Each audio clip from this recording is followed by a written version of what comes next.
Flight 18 by Paul A. Torak, originally published in Thrilling Wonder Stories, August 1953. Narrated by Tom Trussel. Mr. Bradbury was angry. Fog or no fog, the airlines should stay on schedule. Lack of planning, foresight, sense of responsibility, that was a trouble. He felt like cursing. "Damn," said Mr. Bradbury. But a voice on the public address system announced that Flight 18 for Chicago was ready to leave. He raised his considerable bulk from the chair in the dimly lit waiting room of the airfield and checked his watch. No way to run a business. He shook his head and snorted indignantly. Such a snort is worthy of note. It was an utterance that could be made only by a corporation lawyer in the prime of life. It was a nasal explosion connoting wealth, confidence, and a singular lack of imagination.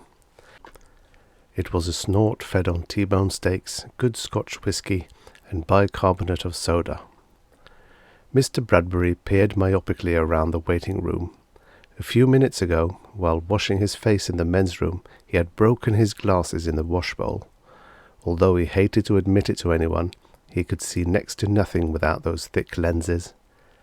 The room was an unpleasant blur, but he was able to determine that he was the only would-be passenger in the waiting room. The others were drinking coffee in the airfield's restaurant. "Flight 18, said the voice on the speaker. "Flight 18. Mr. Bradbury shrugged his heavy shoulders, picked up his bag and briefcase, and stepped out the door into the fog. The mist hung thick and low over the airfield, cloaking the damp night air in a morbid blanket of gloom. Mr. Bradbury blinked suddenly into the shroud-like vapor. "What the hell," he swore. "Can't even see the plane," and he thought, floundering unhappily into a wire gate where in blazes are the rest of the passengers. "Are they going to fly through this stuff?" "This way, sir," said a feminine voice, and he saw a dim, uniformed figure in front of him. The hostess. Glad someone knows where he's going, he thought, and then he followed the girl toward the now visible lights of the plane. "Watch your step, sir," she said as he walked up the runway. He grunted. Making these things steeper all the time, he thought. The hostess was a pretty, dark-eyed young thing, plump in the right sort of way. Mr. Bradbury leaned back in the soft, cushioned seat. It felt good. "Fasten your safety belt, sir." She helped him with it. "And I do hope you'll be comfortable," she said in a soft, low voice. He caught the glint of black eyes, jet and sparkling. He smiled at her, appreciatively. "I'm sure I will," he grinned, resisting a sudden impulse to pinch her cheek.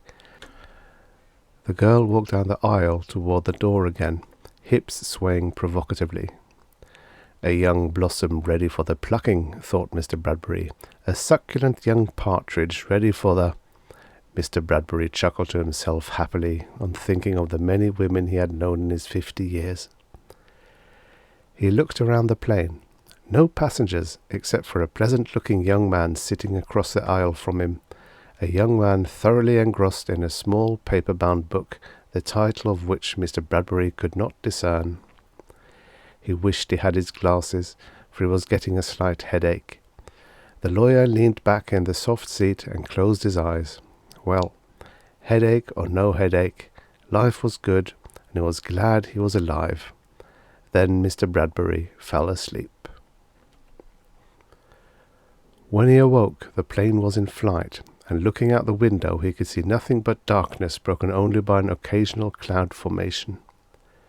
The man across the aisle was staring into the blackness outside, the book he had been reading discarded and left lying on the floor. Mr. Bradbury stretched himself and looked around him. The plane had been darkened, and apparently only he and the young man were awake. He yawned. A great conversationalist, Mr. Bradbury craved discourse. But where was the opening wedge necessary to break the bond of silence between him and the other passenger? Then his eyes fell on the book lying on the floor. He picked it up and held it close so that he could see. The title had something to do with flying saucers, and the cover illustration, a lurid affair, showed a green-skinned, globe-headed, tentacled creature equipped with a tiny rocket motor on its back, an expression of what was supposed to pass for lust in his face. The thing was carrying away a beautiful, thinly clad earth girl, her face contorted with fear. In the background hung a disc-shaped spaceship hovering over a burning Earth city. "Rubbish," said Mr. Bradbury in a loud voice so that the young man across the aisle would hear him. "I beg your pardon?" asked the other passenger, turning away from the window, eyebrows raised in question. "The book you're reading," answered the corporation lawyer. "Rubbish." The smooth-faced young man blushed and smiled apologetically. "Well, I suppose you're right, but it's sort of fun, reading this sort of thing." The lawyer chuckled condescendingly and shook his head. He turned the book over in his hands almost fondly. He wished he had his glasses so that he could read it. "It's sort of refreshing, if you know what I mean," continued the man, as if feeling some further defense of his choice in literature were necessary. "Rubbish," chuckled Mr. Bradbury for the third time. A shadow of annoyance registered on the young man's face. The lawyer put down the book and extended his hand across the aisle. "Bradbury is the name," he said. "Represent the Hotchkiss Oil Industries. Oil is my business," he added impressively. The young man hesitated for a moment, then accepted Mr. Bradbury's hand. The lawyer reflected momentarily that for a frail-looking young fellow the chap showed an amazing strength in his handshake. "Tarkus is my name," said Mr. Bradbury's new acquaintance. "Oswald Tarkus." "In business, Mr. Tarkus?" "Well, no," laughed Mr. Tarkus nervously. "Not exactly. I suppose you might say that I just sort of putter around. I work for a museum." Mr. Bradbury frowned. He had never known anyone who just sort of puttered around in museums. He wasn't quite sure that he approved. Such an occupation seemed vaguely un-American, subversive, although he couldn't quite say why. "A museum? What museum?" Oswald Tarkus hesitated, looked at the floor, and then answered almost timidly, as if he expected some reprimand. "Well, it's probably not too well known. The Canal City Museum." Muttered the lawyer. "No, can't say that I've heard of it. Where is it? New York? San Francisco?" Oswald Tarkus had turned away for a moment and was staring out the window. The motors of the plane hummed pleasantly, giving a sense of comforting power. The plane's cabin was dark, except for the lights over Mr. Tarkus and Mr. Bradbury's seats. "Oh, no," replied Mr. Tarkus. "We do have our branches in those cities, but it's a bit difficult to pin us down. We're more or less a research outfit. Sort of an international organization, if you know what I mean." Mr. Bradbury didn't, but he nodded his head agreeably. "And what do you do for the museum, Tarkus?" he asked. "Well, I'm what you might call a collector. Of sorts," he added. "Yes, I sort of collect things in a way, you might say." The lawyer, a great student of human character, noted that his new acquaintance wore a crew cut. His face was thin and clean cut except for a slight weakness about the chin. "Well now, Oswald," he said, "you don't mind my calling you Oswald, do you? I like to be friendly." "Not at all," flushed Mr. Tarkus happily. "I like to be friendly too, when my work permits," he added. "I have a lot of respect for museums," ventured Mr. Bradbury. He had never been in a museum. "Cultural institutions, that sort of thing." He went on, waving his hand. "My company often makes contributions to worthy institutions. Maybe I can do something for your outfit." Oswald Tarkus seemed appreciative. "Now that's awfully kind, and, we accept all contributions gratefully. We take what we can get." There was an embarrassed pause in the conversation. Then Mr. Bradbury remembered the book he held in his hand. "This book," he said, holding it up in his hand. "Nonsense!" he scoffed, shaking his head. "Know what the flying saucers really were?" "Well," started Oswald. "Balloons." "Balloons?" "Weather balloons. assured Mr. Bradbury emphatically. "Weather balloons! That's all they were." Oswald looked as if he were about to say something, but didn't. Mr. Bradbury, obviously enjoying himself, drew 2 expensive cigars from his coat pocket. "Have one?" he offered. Oswald hesitated and then accepted. He put the cigar in his breast pocket. "But," stammered Oswald, "what about the witnesses? The National Guard pilot, the airliner pilots, the Army anti-aircraft observers?" The lawyer drew in the rich tobacco fumes and tilted his large, handsome head. "Hallucinations," he said. "Mass hysteria." A smile of amused indulgence lit his large, florid face. Oh, what a world of fantastic notions was begun by that first atomic explosion. Now, for example, the notion that these so-called flying saucers are extraterrestrial. Mr. Bradbury waved the very idea away with a gesture of dismissal. If there are intelligent beings from another planet in control of these hypothetical spaceships, why haven't they contacted us by this time? "Well," suggested Mr. Tarkus thoughtfully, "maybe they have their reasons. Maybe you can't judge the actions of extraterrestrial beings by terrestrial standards of conduct." "And the meteors," continued Mr. Bradbury, ignoring Oswald's last remark. "The meteors make space travel impossible. Do you realize that every day our atmosphere is burning up thousands of those meteors? Do you know that just one of those meteors, the size of a pea, could smash right through the thickest armored plate and wreck any rocket?" Something small and glowing smashed into the outside of Mr. Bradbury's window and ricocheted off into space. "What was that?" asked Mr. Bradbury, half rising from his seat. "I don't know," answered Oswald, and then he added jokingly, "Maybe it was a meteor." The lawyer stared out the window, but still he could see nothing but blackness. He settled back into his seat again, shrugging his shoulders. "Well now," he resumed, "as I said, the meteors can't escape 'em." "But," suggested Mr. Tarkus defensively, "couldn't the rocket sort of scoot around them?" He simpered as if embarrassed by such a ridiculous notion, and made a half-hearted gesture with his right hand that Mr. Bradbury assumed was a scooting motion. Mr. Bradbury dismissed this contention with a wave of his cigar. Just then the airliner gave a sickening lurch to the right, and something big and luminous roared past the plane. Mr. Bradbury bellowed, "Roughest damn trip I've ever had." "It makes me nervous too," said Oswald. "Now another thing," said the lawyer. "This business about men from Mars." He looked uneasily out his window. Oswald smiled. "No truth in it?" "None. Anyone with even a token knowledge of science knows that the Earth is the only place that can support human life."